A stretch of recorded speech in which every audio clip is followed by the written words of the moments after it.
सभी भाई बहनों को सिस्टर रीना की तरफ से एक बार फिर से जय मसीह की। मेरे प्रिय, एक बार फिर से हम आपके बीच परमेश्वर के कुछ वचनों को लेकर आए हैं कि जैसा समय हम देखते हैं कि बहुत सताव का है, विरोध का है और परमेश्वर जल्द आने वाला है। प्रभु यीशु मसीह आने वाला है हमें और आपको लेने के लिए मेरे प्रियो।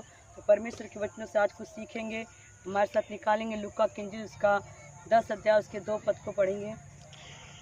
उसने उनसे कहा, पके खेत बहुत हैं परंतु मजदूर थोड़े हैं, इसलिए खेत के स्वामी से विनती करो कि वह अपने खेत काटने को मजदूर भेज दे। हालेलुया। मेरे प्रियो, हम परमेश्वर के वचन में अभी सुन रहे हैं कि पके खेत जो बहुत हैं लेकिन मजदूर थोड़े हैं, इसलिए खेत के स्वामी से विनती करो कि वो अपने खेत को काटने के लिए मजदूरों को भेज दे। मेरे प्रियो, आज जिस तरह से हम फसल को देख रहे कि पक गई है और ये काटने के कगार पर आ चुकी है, और जो इस खेत का मालिक है उसको फिक्र लगी हुई है कि मैं इसको समय से काटूं, कहीं ऐसा ना हो कि मेरी फसल नुकसान हो जाए, क्योंकि अगर ये समय से नहीं काटेगा जाएगा तो ये फसल नुकसान किसी काम की नहीं रहेगी। तो मेरे प्रियो, आज भी मेरे पिता के वचन में लिखा, प्रभु यीशु मसीह ने कहा कि सच्ची दाखलता मैं हूँ और मेरा पिता किसान है। तो मेरे प्रियो, किसान हमारा परमेश्वर है, और परमेश्वर जो किसान है तो उसने भी हमारे बीच में खेतियाँ की हैं। हम सब उसके फसल हैं, हम सब उसके लगाए हुए पौधे हैं, हम सब उसके लगाए हुए जो खेती हैं। तो परमेश्वर जो इस खेती को लगाया हुआ है, तो कुछ फसल पक चुके हैं लेकिन आज तक फिर भी वो सब कुछ पकने का मतलब उनकी उम्र बीत गई है।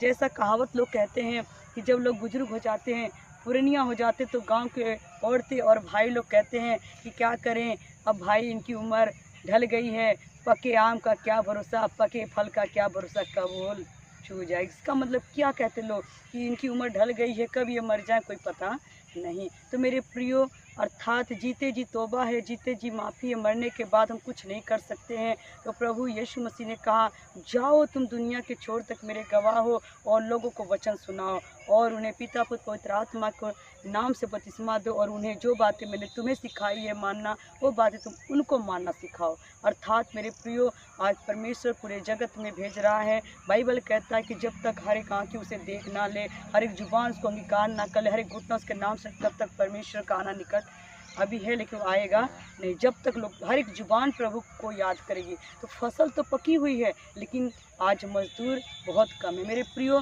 वचन सुनाने वाले, प्रभु का काम करने वाले बहुत कम हैं भी तो प्रभु का काम वफादारी ईमानदारी से नहीं कर रहे हैं। उनके अंदर आज भी स्वार्थ है, प्रभु का नाम व्यर्थ ले रहे हैं और रूहों को बदनाम कर रहे हैं। और बाइबल कहता है कि जो तुम करते हो उसे खुल कर करो, जो तुम करते हो उसे खुल कर करो, ना रूहों को बदनाम करो। प्रभु का काम करो तो एक बोझ के साथ, एक फिक्र लेकर के, क्योंकि कहीं ऐसा ना हो कि फसल नुकसान हो जाए और एक दिन हमारा किसान हमसे इसका लेखा ले। मेरे प्रियो, ये फसल जो है भंडार तक जाना चाहिए, उस भंडार तक जहाँ इसकी अच्छी तरीके से हम इज्जत कर सके, कदर कर सके। अर्थात वो भंडार परमेश्वर के पास ही है, वो असली जगह स्वर्ग है। तो स्वर्ग तक जाने के लिए हर मनुष्य को परमेश्वर के कलाम को जानना बहुत ज़रूरी है। मेरे प्रियो, आज हर एक जन को प्रभु का वचन की गवाही देना है, जा कर के लोगों को बताना है कि परमेश्वर का राज बहुत ही निकट है।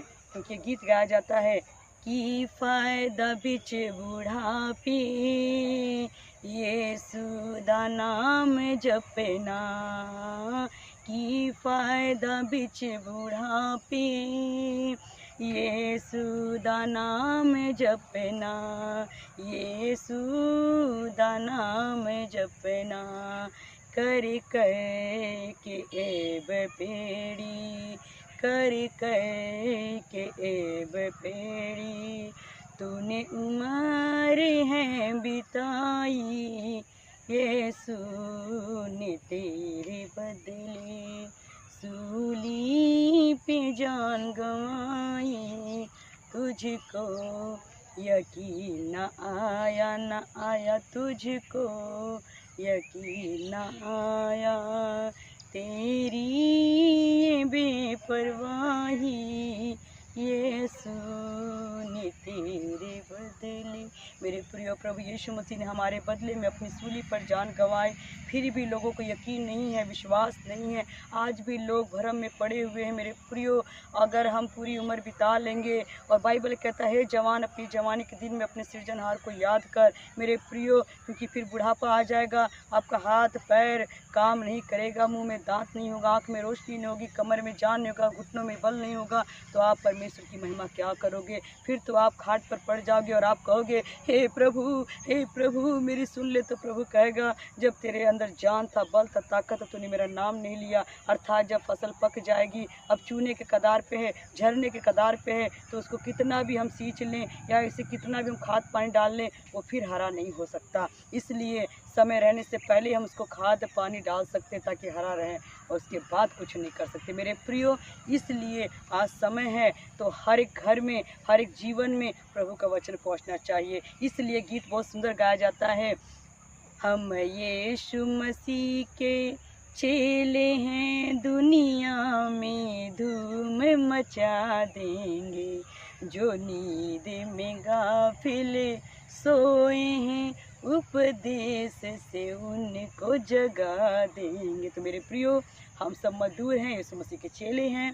हम दुनिया में धूम मचाएंगे, जो आज भी नींद में सोए हैं, और उन्हें हम उपदेश देकर, प्रभु का वचन देकर जगा देंगे। तो मेरे प्रियो, आज मेरी विनती है कि हर एक जन प्रभु के वचन पर विश्वास करें, प्रभु के वचन का पालन करें, और परमेश्वर का वचन लोगों तक पहुंचाएं, क्योंकि फसल पक चुकी है, मजदूर थोड़े हैं। हम अपने पिता से विनती करेंगे कि मजदूरों को वो भेज दे, परमेश्वर का काम पूरा हो। तो मेरे प्रियो, आज की मेरी ये जो वाणी थी, परमेश्वर ने मेरे मन में अगुवाई किया था, मैंने आप तक शेयर किया है। आप भी इस वचन को सुने और ग्रहण करें, इसे ज़्यादा से ज़्यादा लोगों तक शेयर करें।